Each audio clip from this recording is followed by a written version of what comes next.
Brought to you by KR Mangalam University. We provide you the platform to turn your dreams into reality. Give wings to your aspirations with KR Mangalam University.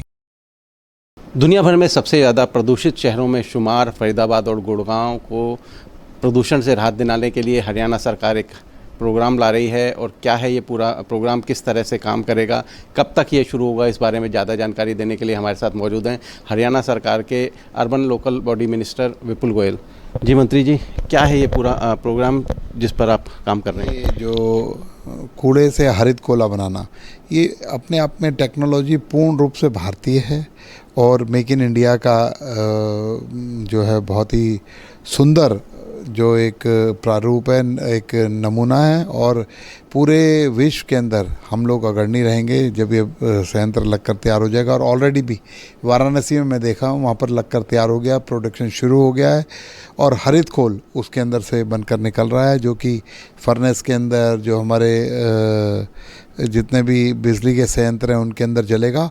और इससे एक और बात, इसकी calorific value तो किसी भी अच्छे कोल के बराबर है ही है, उसके अलावा इसमें कार्बन क्रेडिट भी मिलेंगे, ये पोल्यूशन को भी कम करने का काम करेगा।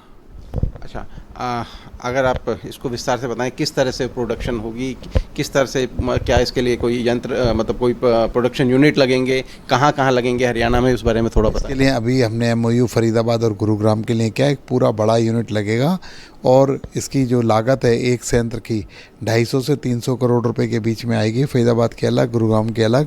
और इसके लिए कोई तकरीबन 15 से 16 एकड़ ज़मीन मिनिमम चाहिएगी, उसके अलावा ज़्यादा भी चाहिए सकती है। और ये एनटीपीसी इसे लगाने का काम करेगा और पूर्ण रूप से इसकी टेक्नोलॉजी से लेकर मशीनरी सभी भारतीय हैं। और एक अच्छा काम जो कि वेस्ट टू वेल्थ जनरेट करने का काम करेगा। और इससे हरित कोयला मैं स्वयं देख कर आया, हरित कोयला बनकर तैयार हो गया और उसका जो है पोल्यूशन के अंदर भी कमी मिलेगी।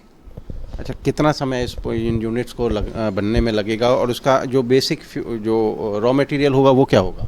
उसका रॉ मटेरियल तो कूड़ा है, जो मिक्स कूड़ा है उसको सेग्रीगेट किया जाएगा, फिर उसको ड्राई किया जाएगा, फिर उसे प्रोसेस किया जाएगा और उससे कोयला बनकर तैयार हो जाएगा। और इस संयंत्र को लगने में लगभग 2 साल का समय तो लगेगा। बहुत बड़ा यूनिट है और अपने आप में एक बहुत ही कहते हैं ना, अपने आप में एक अनूठा जो है प्रयोग माननीय मोदी जी के नेतृत्व में एनटीपीसी ने किया है। और ये मैं समझता हूँ अगर ये जब लगकर तैयार हो जाएगा तो एक बहुत राहत हम एनसीआर के अंदर देखने को मिलेगी हमें।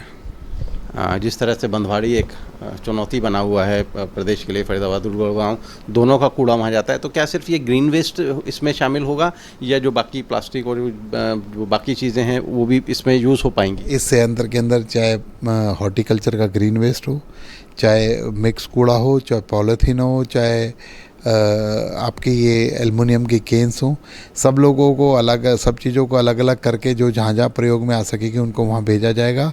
और हरित जो वेस्ट है वो और बाकी सब चीज़ों को मिलाकर इसमें जो है ग्रीन वेस्ट, ग्रीन कोयला उस ग्रीन वेस्ट से बनने का काम होगा। अच्छा, इसको आप सबसे बड़ी बात आती है कि ये कोयला यूज़ कहाँ होगा? मैंने कहा ना, कोयला चाहे पावर हाउसेस के अंदर हो, चाहे फर्नेस के अंदर हो, चाहे अन्य इंडस्ट्रीज़ के अंदर हो जहाँ भी बॉयलर्स वगैरह लगे हुए हैं या जहाँ पर इसकी भट्टियाँ लगी हुई हैं जिसकी ज़रूरत है, कोयला करेगा। और ये इससे जो पोल्यूशन उत्पन्न होता है कोयला जलाने से, उसकी मात्रा भी बहुत कम होगी और हमें इसे इंटरनेशनली कार्बन क्रेडिट भी मिलने का काम होगा। तो अमूमन कितनी प्रोडक्शन, अगर हम बात करें प्रोडक्शन की, तो डेली प्रोडक्शन या मंथली प्रोडक्शन या ईयरली प्रोडक्शन कितनी होगी? एवरीडे का 1200 से 1500 टन जो है एक संयंत्र के अंदर हम फरीदाबाद और गुरुग्राम के अंदर लगाएंगे।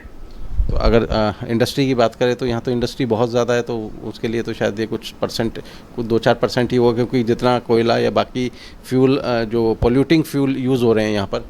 हमारा पर्पज़ उसका नहीं है, हमारा पर्पज़ है कूड़े को निस्तारण करना। 1200 टन आज जो कूड़ा आता है और कल को बढ़कर और 100-200 टन हो जाए, उसको देखते हुए उसे लगाने का काम करेंगे। और कूड़े से जो एक वेल्थ जनरेट होती है वो भी तैयार होगी और एक इंडस्ट्री को भी फ़ायदा मिलेगा। एम्प्लॉयमेंट की भी बात कर लेते हैं कि कितने लोगों को इसमें एम्प्लॉयमेंट मिल पाएगा? अभी मैं एग्जैक्ट नंबर तो नहीं बता सकता, लेकिन जो भी होगा एम्प्लॉयमेंट होगी, एम्प्लॉयमेंट भी इंजीनियर्स को छोड़ के जो इसके बहुत ही स्पेसिफिक इंजीनियर हैं उसके अलावा लोकल लोगों को एम्प्लॉयमेंट मिलेगा। अगर देश की बात करें तो अभी तक कितनी जगहों पर ये काम कर रहा है और किस तरह के इसके आउटपुट अभी देखने को मिला है? बाकी जगह 4-5 जगह अंडर प्रोसेस है और अभी पहला संयंत्र जो है बनकर तैयार हुआ है जो प्रोडक्शन दे रहा है। अभी 4-5 जगह काम चल रहा है और MOU उन्होंने काफ़ी जगह पर NTPC ने किए हैं। फरीदाबाद और गुरुग्राम भी उनमें से एक है। तो ये NTPC ही से चलाएगा? NTPC बनाएगा और NTPC ही चलाएगा। तो हरियाणा सरकार का क्या कोलैबोरेशन रहेगा? केंद्र सरकार और हरियाणा सरकार का कोलैबोरेशन है। जितना भी कूड़ा है वो हरियाणा सरकार देगी और उसको चलाने का काम केंद्र सरकार करेगी। मिलजुल कर इसको चलाने का काम होगा। आप समय सीमा की भी बात कर लेते हैं कि कब तक ये बनकर तैयार हो जाए? बताया ना, लगभग 2 साल लगेंगे संयंत्र को तैयार होने में। तो ये थे हमारे साथ शहरी विकास मंत्री विपुल गोयल जी, जो बता रहे हैं कि जो वेस्ट है, शहरी वेस्ट है, फरीदाबाद और गुड़गांव में हरियाणा में सबसे ज़्यादा वेस्ट उत्पन्न होता है और बंधवाड़ी में जिस तरह से पहाड़ बने हुए हैं कूड़े के, तो उस वेस्ट को यूज़ करके ग्रीन कोयला उत्पादन किया जाएगा और उसको जो ग्रीन कोल होगा उसका जो यूज़ है वो बिजली बनाने से लेकर इंडस्ट्री जो फरीदाबाद और गुड़गांव की लोकल इंडस्ट्री है उसमें भी उसे यूज़ किया जा सकता है। इससे न केवल जो कूड़े का निस्तारण होगा जो कि एक बड़ी समस्या है, बड़ी चुनौती है, और साथ ही साथ जो पर्यावरण है उसके लिए भी ये सुरक्षित रहेगा। हरियाणा तक के लिए फरीदाबाद से सचिन गौड़।